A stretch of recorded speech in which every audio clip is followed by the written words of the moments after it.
Have a list?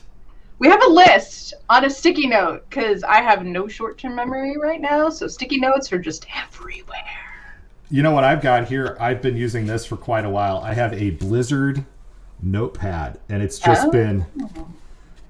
And it's, let's see, this was from, this is like a World of Warcraft, but I'm pretty sure this came in my, funny enough, my StarCraft 2 box. And Okay. I just dug it out of... So... Yeah. Back when games came as hard copies and sometimes had little trinkets in them. It was the last time that I stood in line for a game. It was, 10 years ago. That's right? Weird. Well, it's you and me right now. Hey. Okay. So I'll just start the countdown, I guess. Okay. There we go.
And we already have spam in the chat. Dang it. Where's my Do you dog? want to be famous? Do I want to be famous? Can I buy followers? That doesn't make me famous if I buy followers. No, neither does neither does like view botting or any of that. In fact, that all is hopefully getting squashed here. So. Well, I'm trying to. I got to get to the channel though. I didn't bring it. Oh no, that's the wrong place. Where do I? Like, how do I moderate myself? Yes, I have to moderate our chat, and I don't know. I'm horrible at moderating my own chat.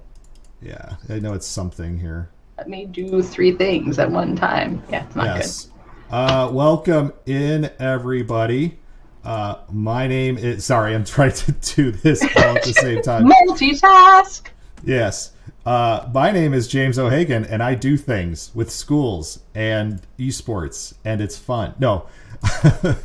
Welcome to Thursday night. It is for me, actually, this week it actually is Thursday. Last week it was actually a Friday. It's Friday.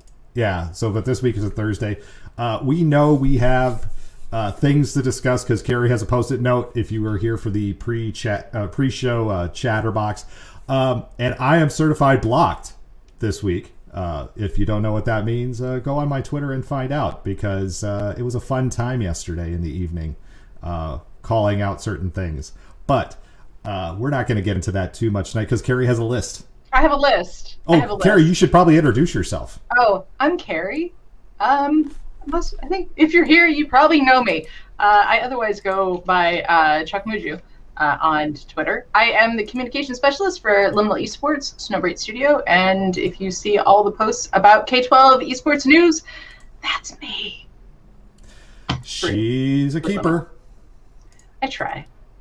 And I don't want to... Yeah, there we go. I just banned this person. That was fun. Don't worry, they'll come back with their 30 other accounts that they have to ask if you want to be famous. So it was funny. Late last week, yes.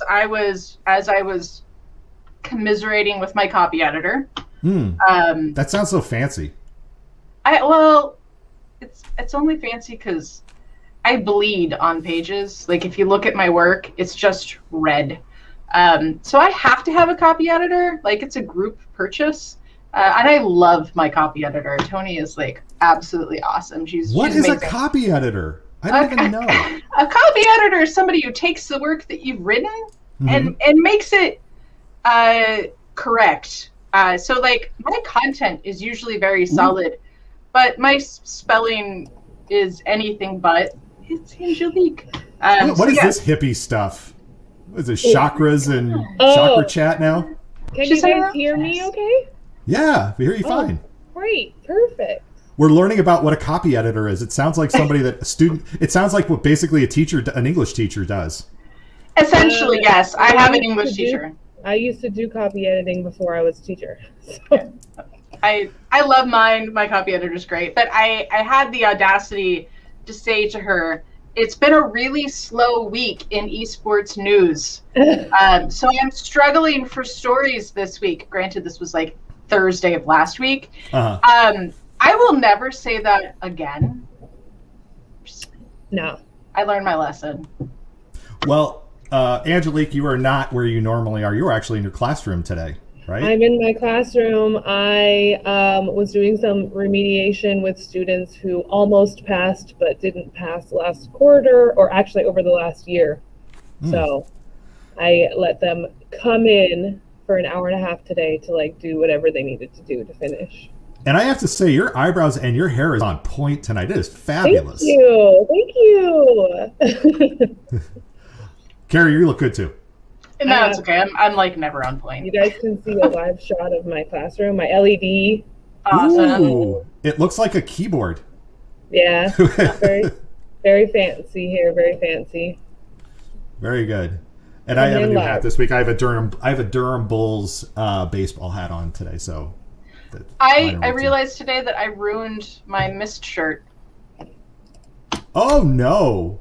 I did. I apparently I wore it when I was making dice, and it now has resin on it. Uh-oh.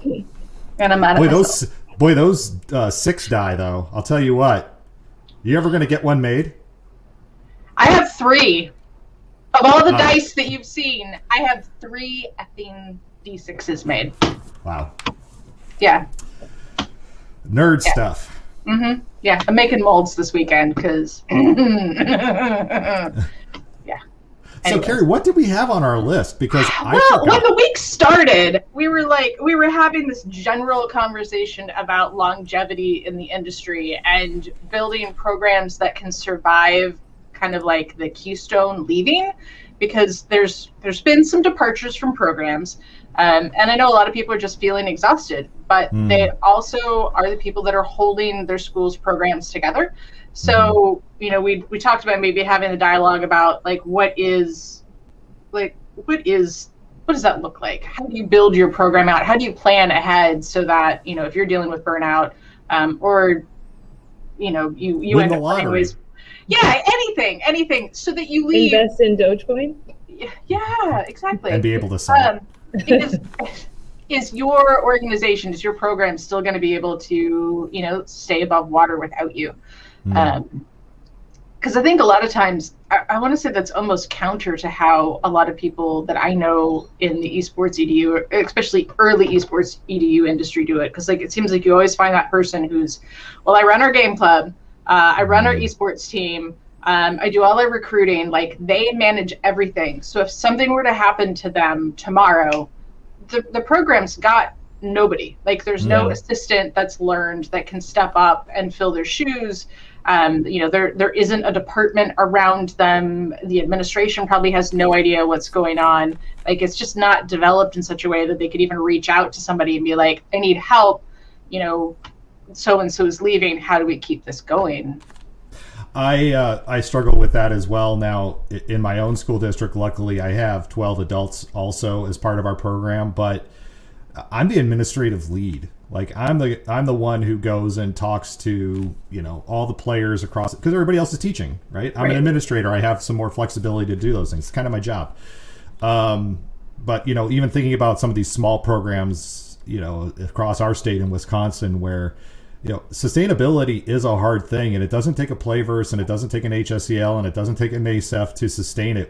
There's got to be, as you're saying, Carrie, a few things in place. And unfortunately, one of those things is money, in my opinion. If you're not paying people to do this work, and it's just out of love and sweat equity, man, it has got to be hard as heck to keep a program together. Because the next person who comes, you leave, and it's been on sweat equity. Where's the sustainability in that? There's not, especially if somebody doesn't have that same fire, that same passion, and they're picking up somebody else's project. No, it's not going to be the same. There does have to be. To just pick up and run on the side. Yeah. I have the one person I have here that's helped me, that started my club with me, got a job and is moving to Arizona in like 2 months, and I am like, what am I going to do? What are you going to do? That's a great question. I don't know. I mean, I know that I can't do it by myself, but luckily my students who started it with me as freshmen are now going to be seniors next year. So like, I know that I'm going to rely on them a lot, and they're great. But as far as like an adult, like you were saying, Carrie, like if I get sick or if I need to take some time off or if I'm just busy or whatever, I don't know. I don't have any other, like you said, like I don't have any other coworkers here who would want to do it because they are passionate about it. Yeah. And I feel like you have to have that passion. It's not just something you could passively do. Yeah, and I feel like you always have to be training somebody to replace yourself. It was something that I ran into when I worked in nonprofits, and I got flack from people because it was like, why are you trying to bring people up to be like at your level in this organization? And my comment was always, well, if you only have a few people who hold all the power and all the knowledge, if anything happens to them, your nonprofit's gone. Like that's it. Like everybody should be expendable, so to speak. So if you walk out the door, somebody else is already ready to fill your shoes. And if you are not actively making that happen, you're sort of self-sabotaging your program. Like you should be looking, for people who have that potential and bringing them in and getting them trained up and, making sure that people understand your job. I think all too often it's like, oh, this is what I do. And people sort of hoard their knowledge base and their responsibilities for job security reasons. But like when you go, there's this vacuum of, well, what were they doing and how did they do it? And so I think, there are healthier ways to establish, a program or an organization. And we definitely need to do that. Even if it's like in a situation like you are, are you headhunting in your own school program? Like, who are other teachers that you could potentially bring on? And it's hard, but it's something that I think we all need to be actively doing. Well, let's also think about this too. Let's think about this from a systemic approach. How can we build in sustainability? And again, the first thing I said is you got to pay people, right? You do. The other thing I think that's going to help build sustainability in your program is bringing in those people who maybe are not gamer savvy. Again, those people who are passionate about good things for kids, maybe have an interest in the space, but are not necessarily gamers in and of themselves.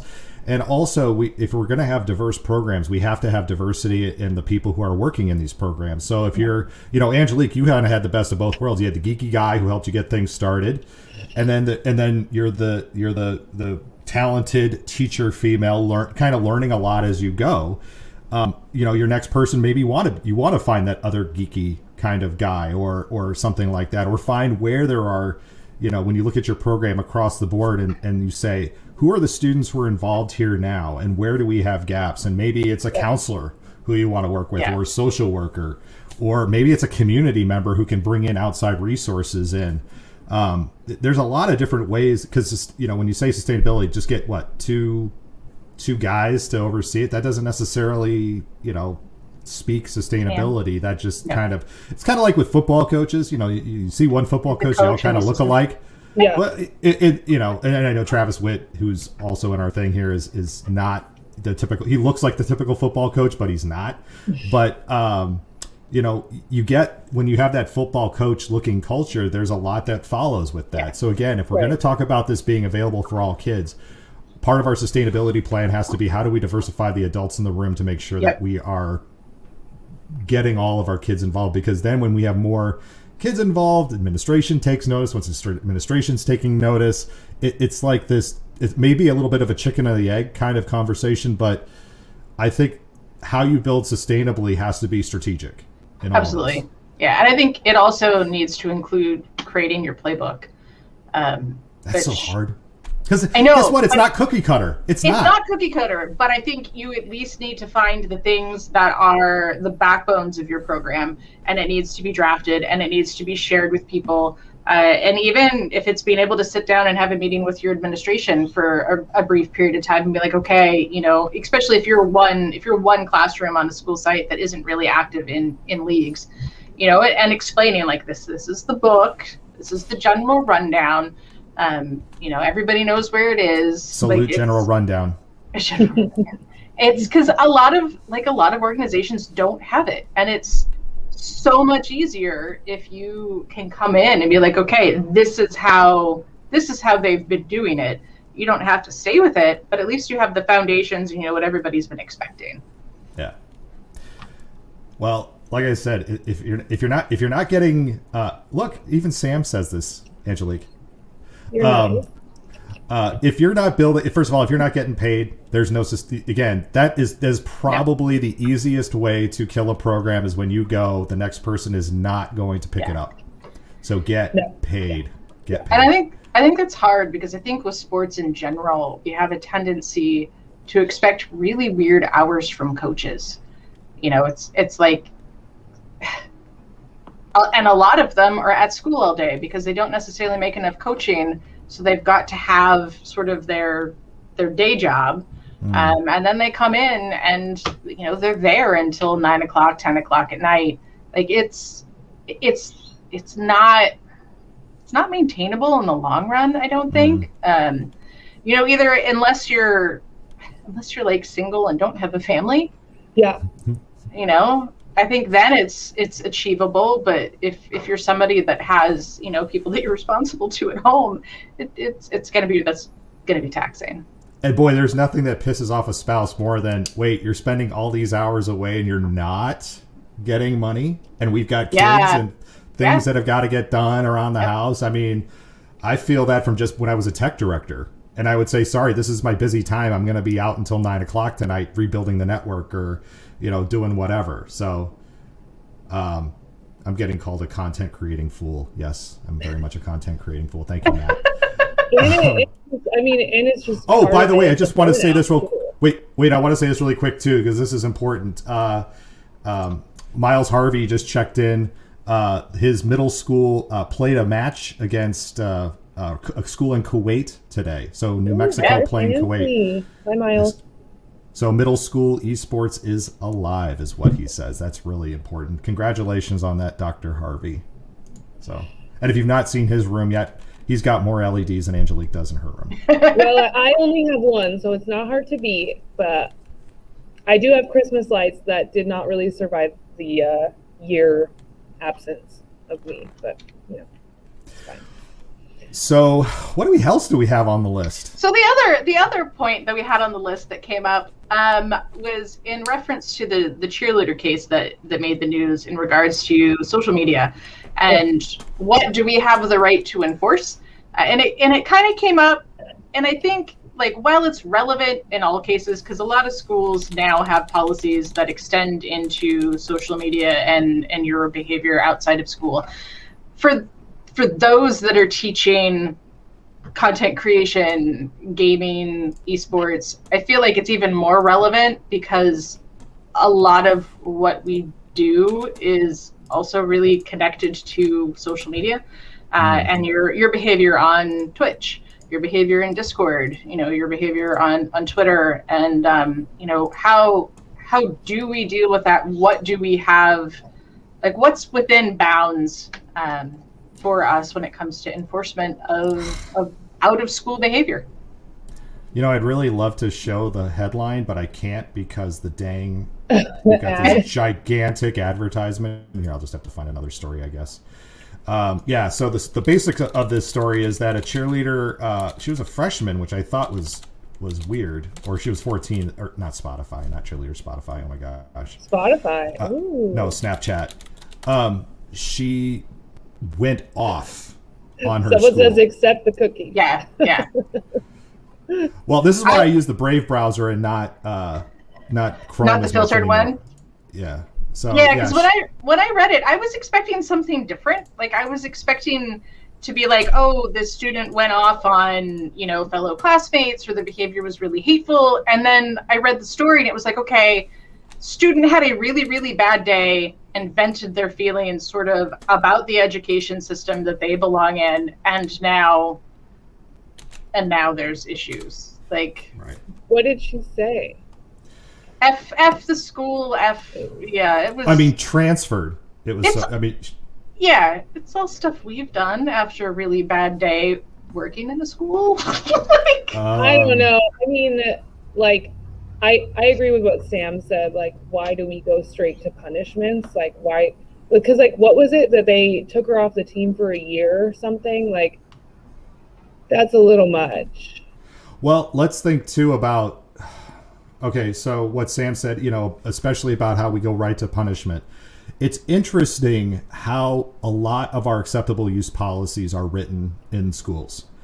Primarily, and I had one just sent to me last week by my girlfriend for her son's school, and she said, take a look at this. All the language was "you will not." Mm-hmm. It was not ever. It was never a positive. It was all negatives, which quite honestly, when you write an AUP, an acceptable use policy, from a negative and saying "you will not," there are so many nots in the world. Yeah, it is so much better and easier to write an first of all, age appropriate, and one that can be read. And I'll give a good example here that I had from my days in Rockford when I rewrote the Rockford acceptable use policy, of using it all from "you will do" it from the positive perspective, from the citizenship perspective. Like, this is what a citizen is supposed to do, not the things that you're not supposed to do. Right. Our school codes are largely written in that way.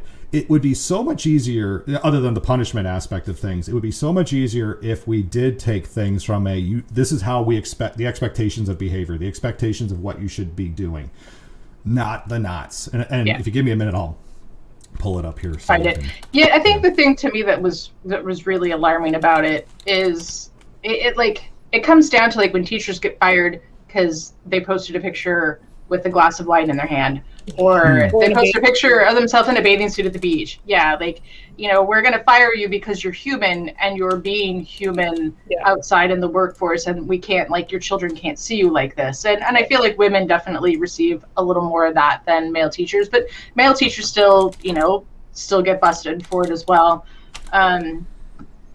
So, like, again, I was expecting this to be, well, obviously this has to be before, hate comments against a student or something that involved the treatment of another person. And when I found, like, no, that's not what this was about, it was like, okay, we're definitely overstepping here. Like, all right, so let me do this. Let me show this really quickly, because there is some legalese that they made me put in, but I'll show you the crux of it. So this is the guide to using technology in school, grades 9 through 12. Now notice I wrote this specifically for high school. And here are the I guess you could call them 10 commandments for responsible use. I'm responsible for my computer account and email account, and then a descriptor in language that is appropriate to the grade level. I'm responsible for my language. I'm responsible for how I treat other people. I'm responsible for my use of Rockford Public Schools network. I'm responsible for member of my school when I'm online. I'm responsible to be honest about who I am online. Responsible for protecting the security of the network.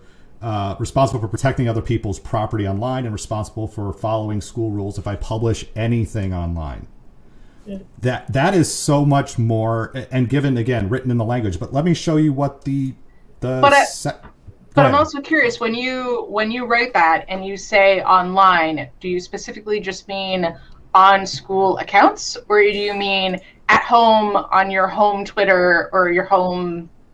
Well, when I go back and I look at the descriptor, I'll pull it back up in a second here. But for that one in particular, I will follow all guidelines set forth by the RPS 205 and or my teachers when publishing schoolwork online. I understand that it is unsafe to post my personal information, including but not limited to name, address, phone number, or school. I will not post photos of students with their first and last names on any online site, including but not limited to blogs, wikis, and discussion forums. So yes, there is a little bit of nots in there. Yeah, but it's all school related. It's all school related. So right. Now, if you're talking about a situation that's happening on your home Snapchat,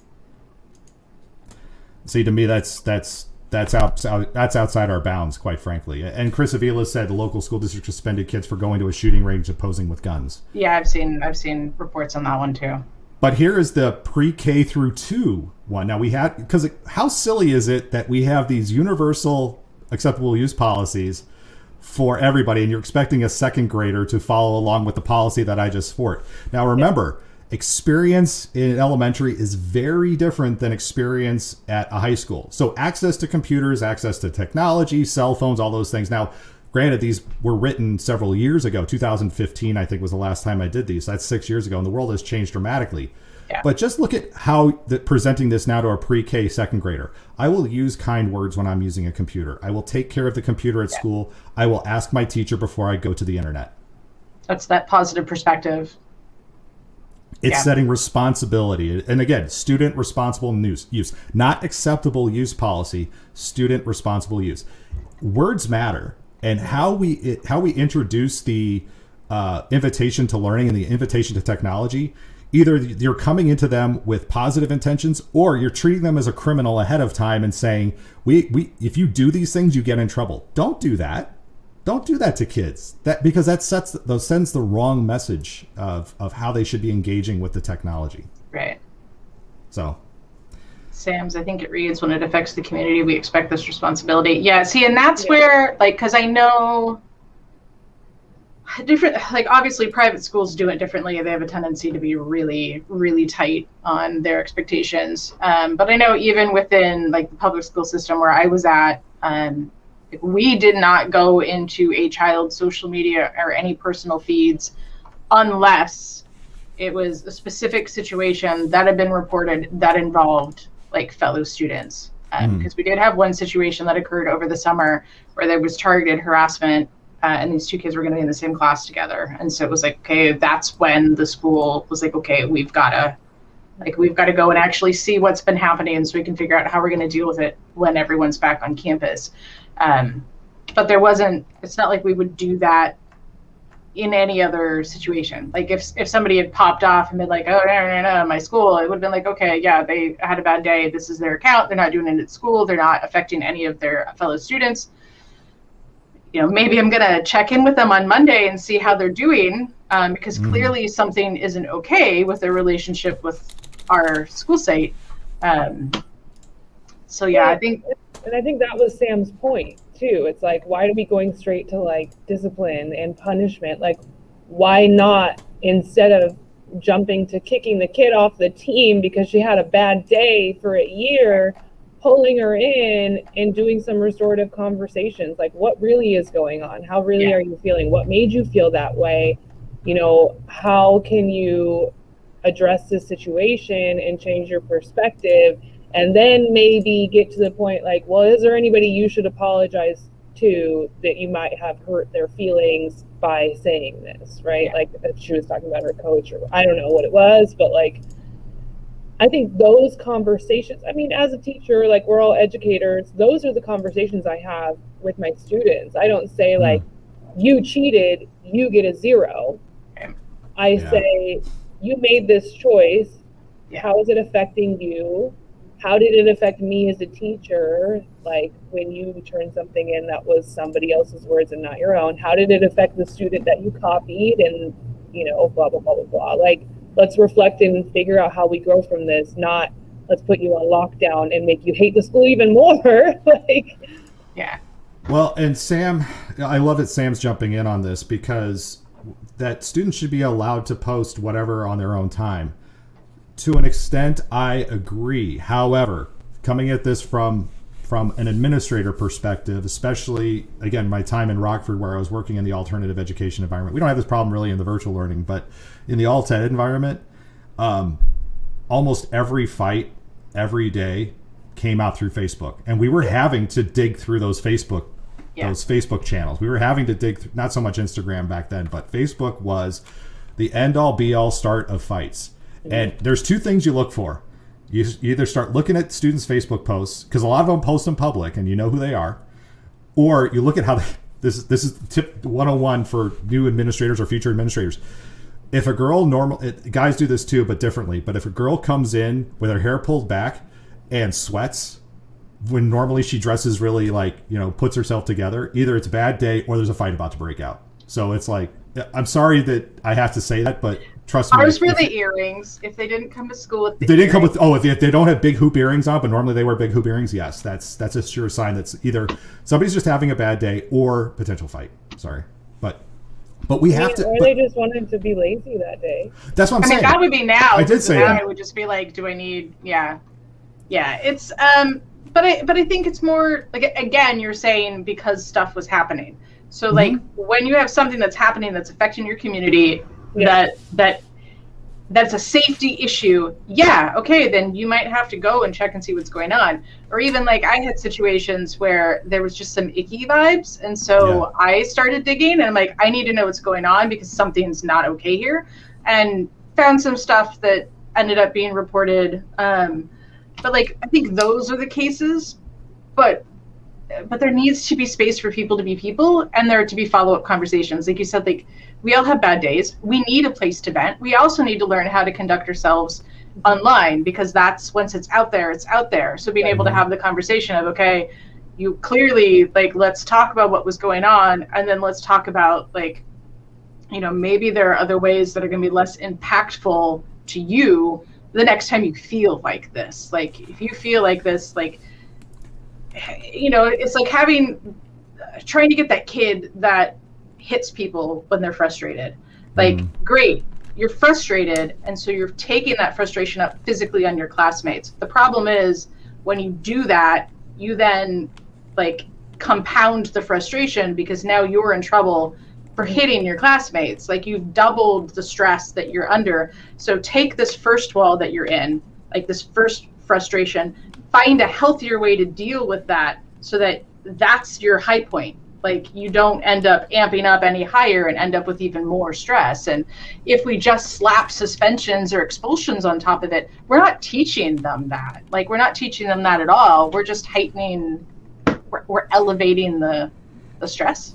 Well, and I'm a firm believer in restorative justice. So rather than just doing now with some, I will be honest, there are some students who I'm like, nope, gone. Sorry, I can't. You know, we've talked around so many different times, so many different things, but sometimes you just have to drop the hammer and suspend. But yeah, restorative justice and having those conversations. And again, let's bring this back towards gaming. The thing that I always ask students in the gaming world is, what is your brand? You know, especially because, you know, with some kids, it doesn't even have to be gaming, but just their social media presence. What is your brand? And unfortunately for some of our kids, they follow people who have a brand that is put out there as being not what we would consider, you know, because people do it for the likes and they do it for the shock value. And, you know, those people who want to go to a Walmart and lick ice cream and then put it back in the fridge. Like, I don't know. You people are just, I don't know what you're doing. I have never licked ice cream and put it back, so don't leave people off. No, because once that ice cream's open, guess what? It's not getting closed. It's getting eaten. Yeah. But you know, I heavily believe in the restorative justice policies, and I think that, you know, there's a place for it. But yeah, as much as I want to live in a hippy-dippy world of peace, love, and restorative everything and teaching, sometimes you do need to, you know.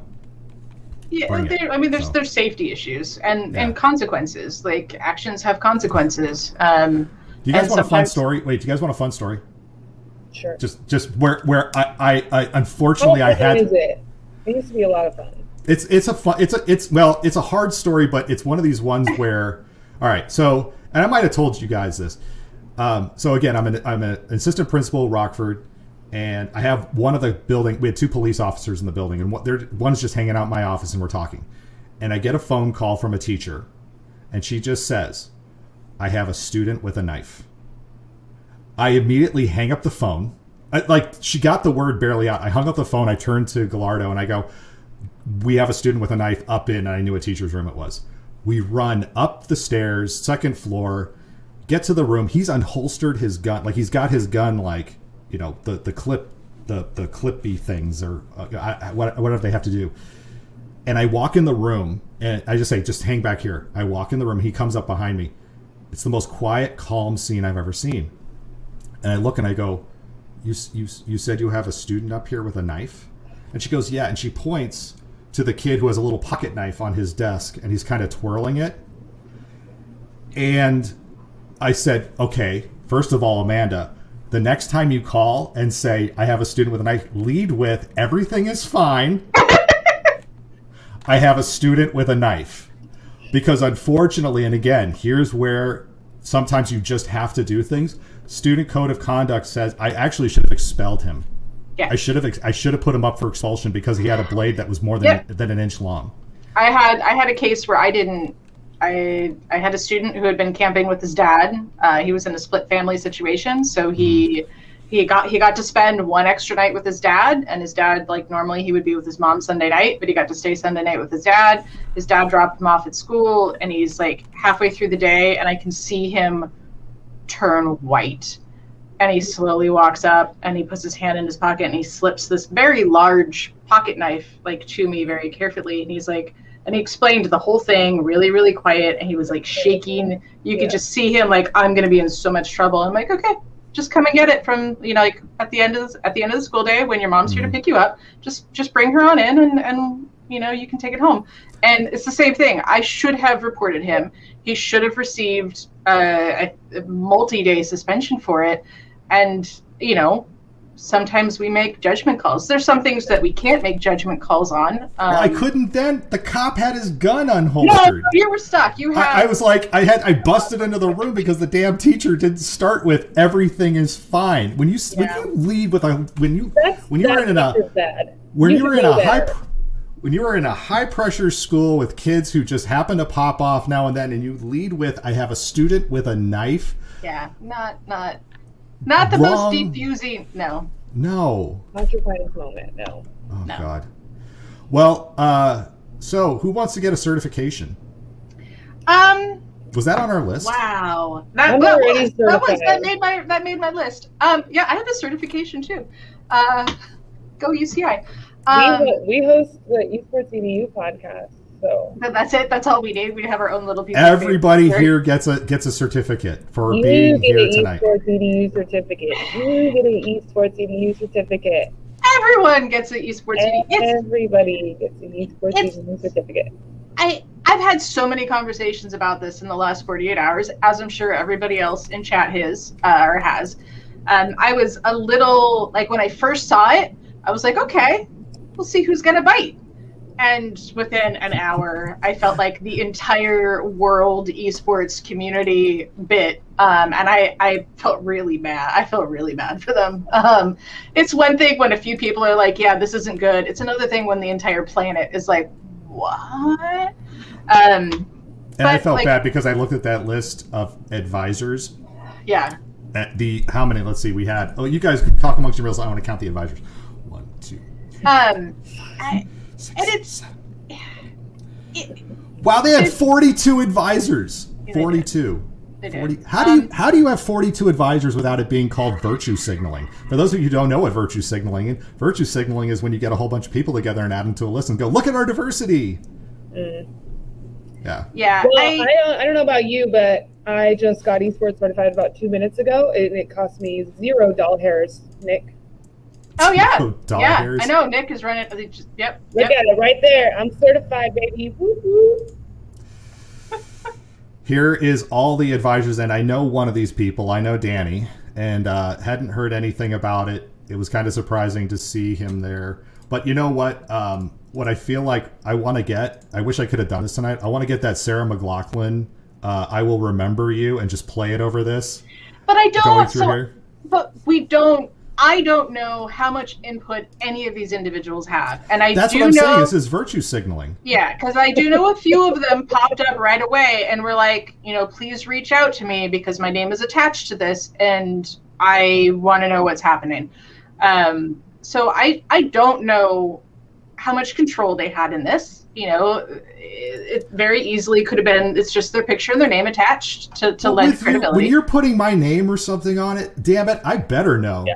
You better approve it. But not everybody is that careful with their brand. I mean, let's face it. Not everybody is that careful with their brand. They might not have seen the final version of it. They might have just gotten this feel at the beginning that sounded really good and then ended up not being. I will say it was really nice to see that by the end of the second day, everybody had, from what I was reading on the internet at least, everybody was getting reimbursed their fees for the study guide. Oh, I didn't They see had that. they'd taken down their website and they posted, a post in response. So, it went as good as you could possibly imagine. Like the community came out and went, "This is not the way," and they went, "Okay, like we hear you." And Like- because I see Nate in chat, this is I the saw Indiana. This is awesome, Nate. You guys, Indiana School Esports Network came up with this $25 esports certified shirt. So simple and so elegant and so freaking brilliant. Thank you, Nate. Or if it wasn't you who did this, whoever did, I would like to buy them an adult beverage the next time I'm down in Indiana because that is just so elegantly fun. I mean, Yeah. Here's the thing.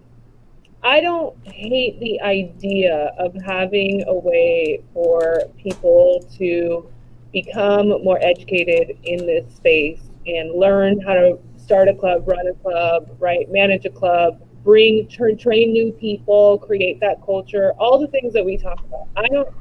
I think that that's a good idea. I think that we do need that because we do it in education. from my own experience, when I started doing this down here, nobody else was. So you know what happened for me? I was bombarded with emails from a bunch of people from a bunch of different districts, and they're like, "Help me! What do I do?" And I'm like, I don't have the time or mental capacity to go train and talk to all these people for free. I just don't. And we've talked about valuing your time and putting a price tag on it. But as just a teacher from another district, I don't feel comfortable being like, well, I charge $100 an hour, for my knowledge. I don't think I would ever do that. So I think there is value in teaching other people. Paying for a study guide and then paying $400 to finish a multiple choice test and write a flipping essay and have your Canva created certificate is not. Well, and not only that, but it doesn't actually prepare you to be in a management position for an esports organization. One, if you're going to have some sort of certification, it needs to be very clear what the certification is for. And this didn't have that. So this was become esports certified. Well, great. For what? For marketing, for management, for event planning? For what? Gatekeeping. Because this doesn't do it. Even managing, which I think they ended up responding to somebody well, this was meant for sort of management, doesn't even do that. The guide teaches you high school statistics and sort of the history of esports. That's not management.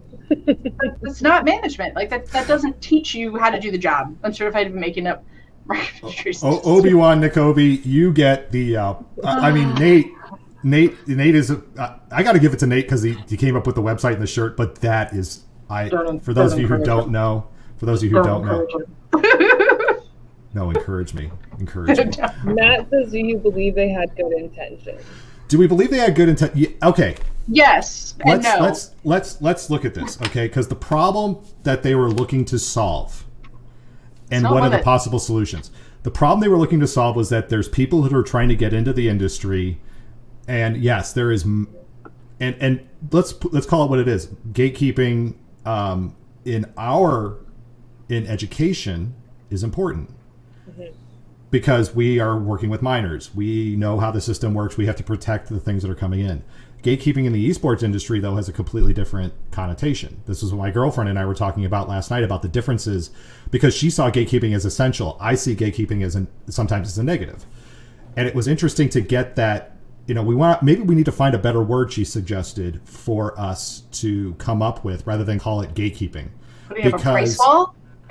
Sentinels. We couldn't figure out let's anybody who can think on that and come up with one and help us out, that would be great. But here's the thing.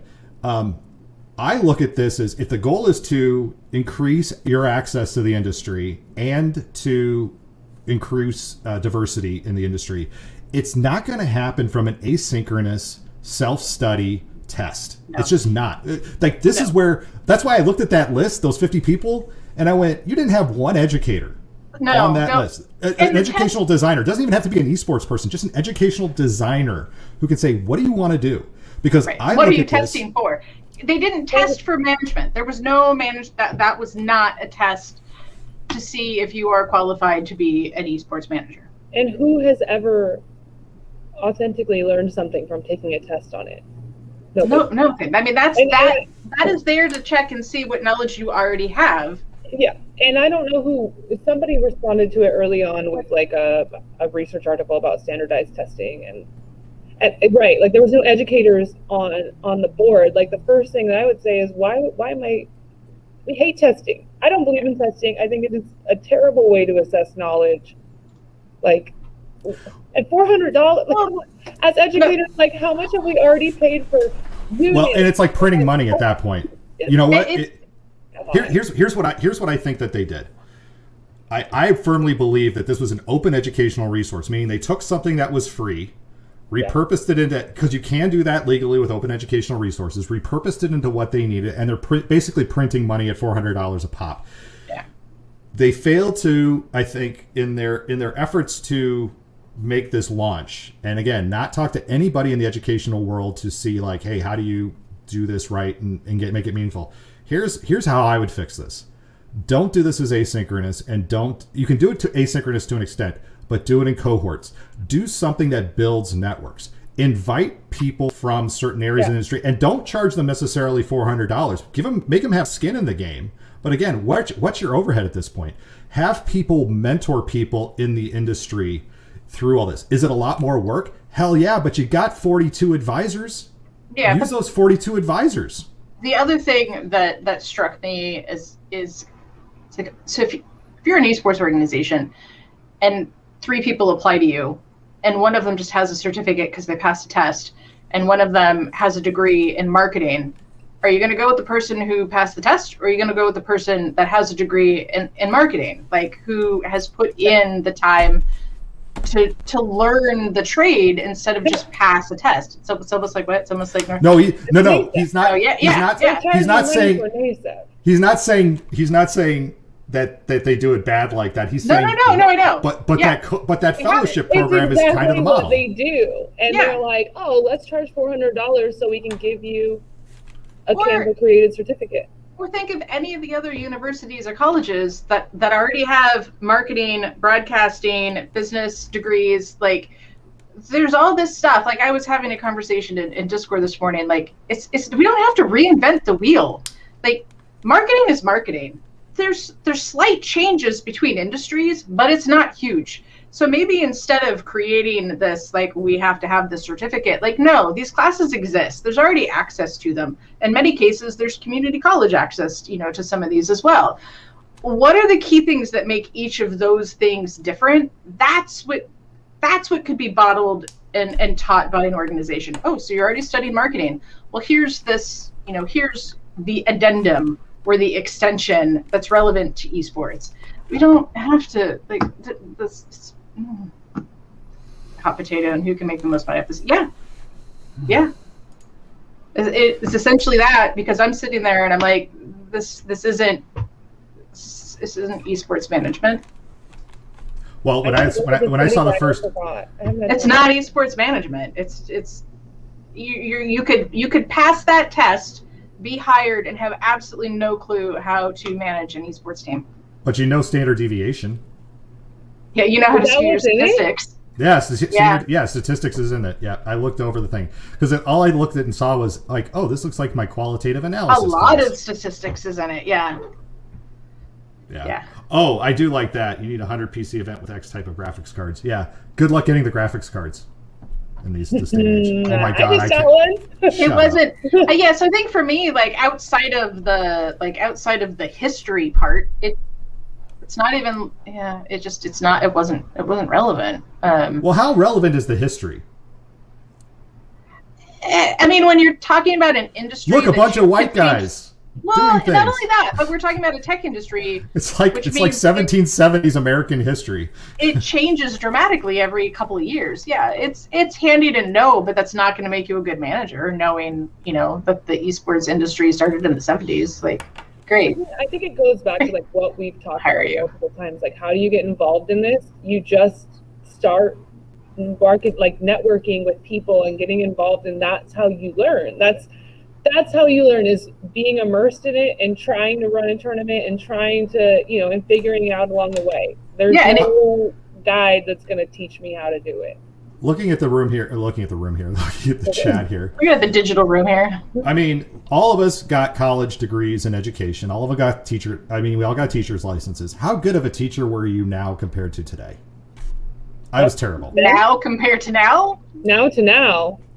Or then compared from when you started. Oh yeah. No, you learn so much doing. And I think the other thing that hit me as a teacher is like, okay, so we pay for all of our tests that get us into school. We pay for all the tests that we have to take after school, after we've already dropped $30,000, $40,000, $50,000 on our degrees and our credentialing.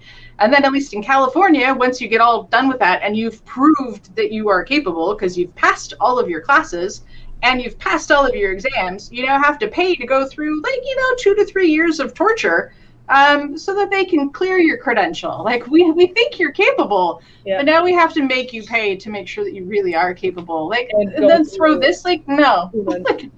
Endless meetings. And then for me, and I'm sure for a lot of teachers, I then had to go back and pay even more money for extension classes that were a joke just to get myself on the pay scale. So it's like, as an educator, I'm like, I'm not paying $400 for like something I could go to NASEP and get for free. and come away with getting something. Yeah. After. But let's think about this, because this goes to I know that there's so many people out here in our space who want to develop esports curriculum. Right? I hear it all the time, and it makes my skin crawl every time somebody says we have an esports curriculum or we have a STEM curriculum. Okay, the first question I'm asking is who wrote it. But here's the other thing too. Give that curriculum to a new teacher, give it to an old teacher. They're going to do it two completely different ways. New teacher is probably going to look at it and maybe run it by the book. Seasoned veteran teacher is going to take a look at that, and they're going to take the parts and they're going to use it as the essence of their lesson, but they're still going to pretty much do it the same way or a different way. It is dramatically different. And that's why I think, especially when people want to do these canned things or come up with these canned experiences for people to do with esports and gaming and STEM and everything else, that is the success of that is very small. There's so much value that needs to be given much more to teachers in this space than we really are. Even if we're still, we'll say, noobs to the space, we're still, amateurs when it comes to gaming and gaming culture. That doesn't mean we still can't embrace, as you said, Angelique, immerse yourself in it and play in it and get used to the experiences around it. And again, like I always say in my talks, be vulnerable. You have to be brave and you have to be vulnerable in this space. If you can't be those things, if you're just going to go by the book and go through the list and go 1, 2, 3, 4, 5, oh, look, I did the lesson. That's not teaching. It's meeting the bare minimum, which is what a lot of education is, unfortunately, but that doesn't mean we have to make that esports. Like I think the thing that I really value about esports right now is that it is an industry that has multiple ways into it, and instead of limiting that, like we need to open that up because we already have a diversity issue in esports. We know that. If we start to narrow down how you get into it, we're absolutely 100% going to have even more of an issue with equity and diversity. Or worse, stagnant. When you start to narrow things down so much, then it becomes stagnant and dull, and there's it becomes boring. But everybody does the same thing, and then you're just like right. Yeah, you lose part of the charm of gaming, which is that it is unique and different in each pocket. I think we do need to look at how we handle quality control. Like, I do think that needs to be addressed, and I don't think certification programs are a bad idea.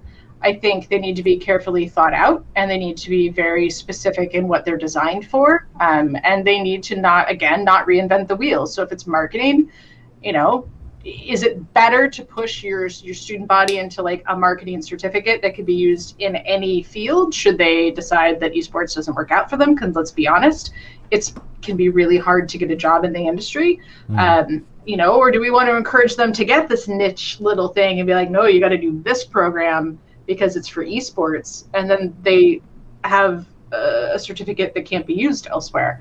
We need to be careful. We need to come with the user in mind, like what's going to be best for individuals, and realizing that that might mean partnering with existing avenues. but we can't do a big umbrella thing that this is the solution. Well, and again, I go back to seeing this from the, what's the most beautiful thing? Let's ask that question. What is the thing you love most about the esports ecoverse? And quite frankly, it is the community. So how do we develop a community and networking and get people so that they become knowledgeable about it? And like you said, as was pointed out, the NASEF Fellowship Program, I think, is probably, and Jarrell has popped in here, and so we'll give Jarrell some props as well because he oversees that.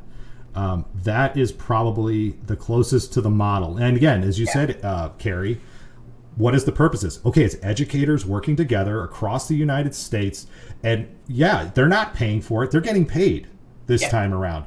And it's not that they're getting paid to do nothing and just sit there and regurgitate.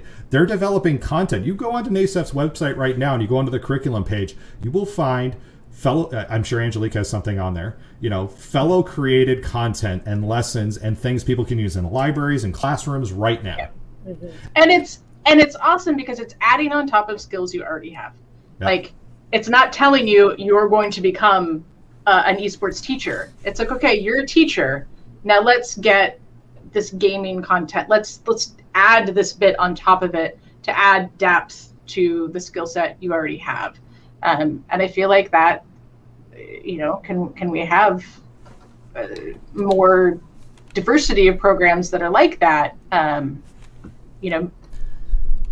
that allow people with different, that aren't educators to be able to sort of, again, like if you're a marketing base, great, but this is the flavor of esports marketing. I don't want to come across as a shill for NASEF because I don't want to shill for any company. There's a lot of companies I think right now that don't want me shilling for them in the esports world. We've only got a couple minutes left. That's good. Do we have any final thoughts? And again, I think we'll make final thoughts more optional than forced. So, Carrie. Go Angelique. No. Go Angelique. I'm good. I'm so burnt out today. Wait, you're getting a new computer tomorrow. No, next Friday. I gotta wait a week. Aww. But I'm not complaining because Cyber Power was like, the ship date was like August. So the fact that I only have to wait a week. That's nice. So I get a non-potato computer for the first time in my life. Awesome.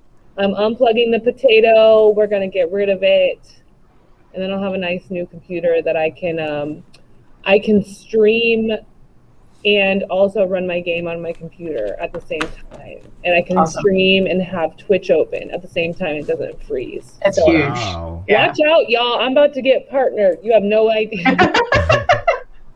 We're never going to see her again. She's going to be live all the time. And I'm so jealous. You have Dodge. Ooh, your torch. Look at what my student teacher gave me. Yay.